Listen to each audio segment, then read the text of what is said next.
ಎಲ್ಲರಿಗೂ ನಮಸ್ಕಾರ. Welcome to my channel.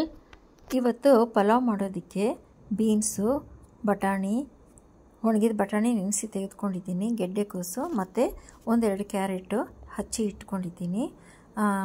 ಮತ್ತು ಒಗ್ಗರಣೆಗೆ ಅಂತ ಈ ರೀತಿ ಈರುಳ್ಳಿನ ಕಟ್ ಮಾಡಿ ಇಟ್ಕೊಂಡಿದ್ದೀನಿ ಉದ್ದುದ್ದಕ್ಕೆ. ಮತ್ತು ಮಸಾಲೆ ಐಟಮು ಪಲಾವ್ ಎಲೆ, ಸ್ಟಾರ್ ಮೊಗ್ಗು, ಯಾಲಕ್ಕಿ ಮತ್ತು ಪಲಾವ್ ಮೊಗ್ಗು, ಇದು ನೋಡಿ ಕಲ್ಲುವ, ಇಷ್ಟು ಐಟಮು ನಾನು ತೊಗೊಂಡಿದ್ದೀನಿ. ಸ್ವಲ್ಪ ಅನಾನಸ್ ಹೂವನ್ನು ತೆಗೆದುಕೊಂಡಿದ್ದೀನಿ. ಮತ್ತು ಈ ರೀತಿ ಗ್ರೀನ್ ಮಸಾಲ. ಈ ಗ್ರೀನ್ ಮಸಾಲೆಗೆ ಏನೇನು ಹಾಕ್ಕೊಂಡಿದ್ದೀನಿ ಅಂದರೆ, ಒಂದು ಮೀಡಿಯಮ್ ಈರುಳ್ಳಿ ಒಂದು ಹಾಕ್ಕೊಂಡಿದ್ದೀನಿ, ಶುಂಠಿ ಮತ್ತು ಬೆಳ್ಳುಳ್ಳಿ, ಅದ್ರ ಜೊತೆಗೆ ಫ್ರೆಶ್ ಆಗಿರೋ ಪುದೀನ ಮತ್ತು ಕೊತ್ತಂಬರಿ ಸೊಪ್ಪನ್ನು ಹಾಕ್ಕೊಂಡು ಮಸಾಲೆ ಮಾಡ್ಕೊಳ್ತೀನಿ. ಮತ್ತು ಅದ್ರ ಜೊತೆಗೆ ಖಾರಕ್ಕೆ ತಕ್ಕಷ್ಟು ಹಸಿರು ಮೆಣಸಿನ್ಕಾಯಿ ಹಾಕಿದ್ದೀನಿ. ಧನಿಯಾ ಪುಡಿ 1.5 ಸ್ಪೂನು, ಸಣ್ಣ ಸ್ಪೂನ್ ಅದು, ಮತ್ತು 1 ಸ್ಪೂನು ರೆಡ್ ಚಿಲ್ಲಿ ಪೌಡ್ರು. ನೋಡಿ ನಿಮಗೆ ಖಾರಕ್ಕೆ ಎಷ್ಟು ಬೇಕೋ ಅಷ್ಟು ನೋಡಿ ಹಾಕ್ಕೊಳ್ಳಿ. ಇದನ್ನೆಲ್ಲನೂ ಚಕ್ಕೆ ಮತ್ತು ಲವಂಗ ಸ್ವಲ್ಪ ಸೇರಿಸ್ಕೊಂಡು ರುಬ್ಕೊಂಡು ಮಸಾಲೆ ಮಾಡ್ಕೊಂಡಿದ್ದೀನಿ. ಚೆನ್ನಾಗಿರುತ್ತೆ.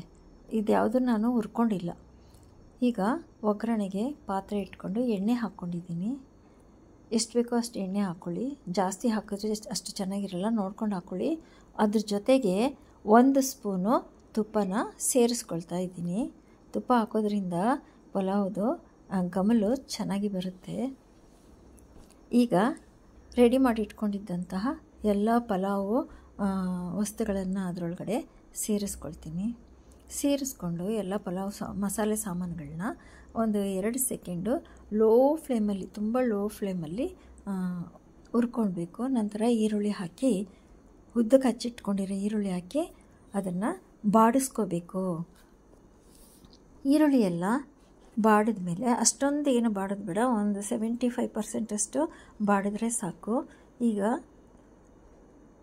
ತೊಳೆದು ನೆನೆಸಿ ಇಟ್ಕೊಂಡಿದ್ದಂತಹ ಬಟಾಣಿನ ಸೇರಿಸ್ಕೊಳ್ತೀನಿ. ಫಸ್ಟು ನಾನು ಸೇರಿಸ್ಕೊಂಡು ಅದರ ಸ್ವಲ್ಪ ಹಸಿ ವಾಸನೆ ಎಲ್ಲ ಹೋಗೋವರೆಗೂ ಒಂದು 5 ಸೆಕೆಂಡು ಅದನ್ನು ಬಾಡಿಸ್ಕೊಂಡು, ಮತ್ತು ಅದ್ರ ಜೊತೆಗೆ ಎಲ್ಲ ತರಕಾರಿಗಳನ್ನೂ ಸೇರಿಸ್ಕೊಳ್ತೀನಿ.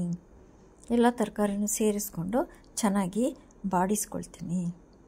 ನೋಡಿ, ಕುಕ್ಕರಲ್ಲಾದರೆ ಅಷ್ಟು ಚೆನ್ನಾಗಿ ಬರೋದಿಲ್ಲ. ಬಟ್ ಏನು ಮಾಡೋಕ್ಕಾಗಲ್ಲ, ತುಂಬ ಅರ್ಜೆಂಟ್ ಇರೋವಾಗ ಏನು ಮಾಡಬೇಕು, ಕುಕ್ಕರಲ್ಲೂ ಸಹ ಮಾಡ್ಕೊಳ್ತೀವಿ.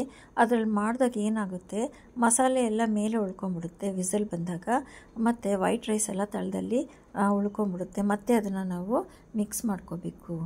ಆದರೆ ಪಾತ್ರೆಯಲ್ಲಿ ಮಾಡೋದ್ರಿಂದ ಸ್ವಲ್ಪ ಟೈಮ್ ತೊಗೊಳುತ್ತೆ, ಬಟ್ ಒಳ್ಳೆ ರುಚಿಯಾದ ಪಲಾವು ನಮಗೆ ಸವಿಯೋದಕ್ಕೆ ಸಿಗುತ್ತೆ. ಈ ರೀತಿ ತರಕಾರಿಗಳನ್ನೆಲ್ಲ ಬಾಡಿಸ್ಕೊಂಡ್ಮೇಲೆ ಒಂದು ಸ್ವಲ್ಪ ಉಪ್ಪು ಸೇರಿಸ್ಕೊಳ್ತೀನಿ. ಒಂದು 25% ಬಾಡಿಸ್ಕೊಂಡ್ರೆ ಸಾಕು ತರಕಾರಿಗಳನ್ನ. ಅರಿಶಿನ ಮತ್ತು ಉಪ್ಪನ್ನು ಸೇರಿಸ್ಕೊಂಡು ಎಲ್ಲ ಚೆನ್ನಾಗಿ ಮಿಕ್ಸ್ ಮಾಡ್ಕೊಳ್ತೀನಿ.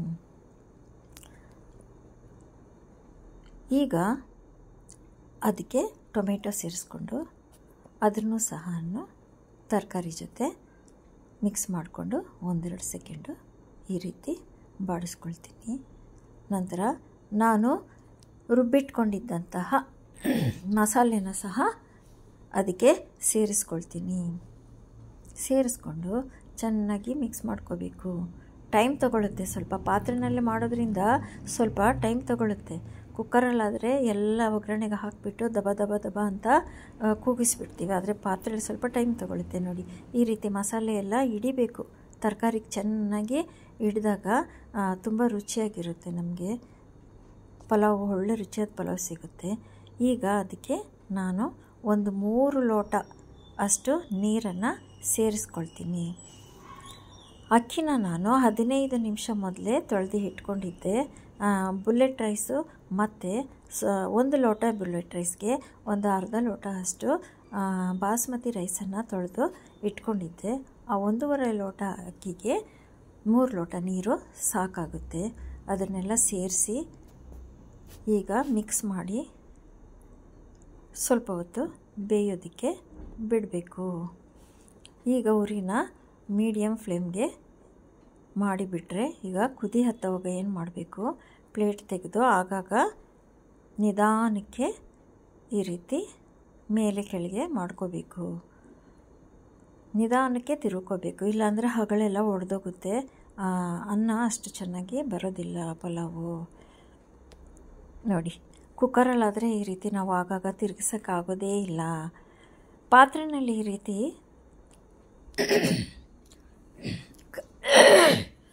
ಕೈ ಆಡಿಸ್ಕೊಂಡು ಮಾಡೋದ್ರಿಂದ ಏನಾಗುತ್ತೆ, ಪಲಾವು ತುಂಬ ಚೆನ್ನಾಗಿ ಬರುತ್ತೆ. ಎಲ್ಲೂ ಸಹ ತಳ ಸಹ ಹತ್ತೋದಿಲ್ಲ, ಚೆನ್ನಾಗಿರುತ್ತೆ. ಹೀಗೆ ಮಾಡಿ ನೀರೆಲ್ಲ ತುಂಬ ಕಡಿಮೆ ಆಗಿದೆ. ಈಗ ಸಣ್ಣ ಉರಿ ಮಾಡಿಬಿಟ್ಟು ಮುಚ್ಚಿ ನಿಧಾನಕ್ಕೆ ಬೇಯಿಸ್ಕೋಬೇಕು. ಈ ರೀತಿ ಸಣ್ಣ ಉರಿ ಮಾಡಬೇಕು. ನೋಡಿ, ಈಗ ಬೆಂದಿದೆ, ತುಂಬ ಚೆನ್ನಾಗಾಗಿದೆ ಪಲಾವು. ಪಲಾವ್ನ ಒಂದು 5 ನಿಮಿಷ ಈಗ ಮುಚ್ಚಿ ಇಟ್ಟು ಆನಂತರ ಸರ್ವ್ ಮಾಡಿದ್ರೆ ತುಂಬ ಚೆನ್ನಾಗಿರುತ್ತೆ. ಈ ವಿಡಿಯೋ ನಿಮ್ಗೆ ಇಷ್ಟ ಆಗಿದರೆ ದಯವಿಟ್ಟು ಲೈಕ್ ಮಾಡಿ, ಶೇರ್ ಮಾಡಿ, ಸಬ್ಸ್ಕ್ರೈಬ್ ಮಾಡಿ. ನೋಡಿ ಎಷ್ಟು ಚೆನ್ನಾಗಾಗಿದೆ ನೋಡಿ, ಉದುರಾಗಿ ಆಗಿದೆ. ಆದರೆ ಕುಕ್ಕರಲ್ಲಿ ಮುದ್ದೆ ಹಾಕಿಬಿಡುತ್ತೆ, ಒಂದೊಂದು ಸಲ ಮುದ್ದೆ ಬಂದುಬಿಡುತ್ತೆ.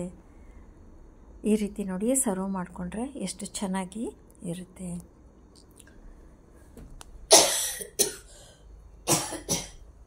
ಚೆನ್ನಾಗಿ ಬಂದಿದೆ.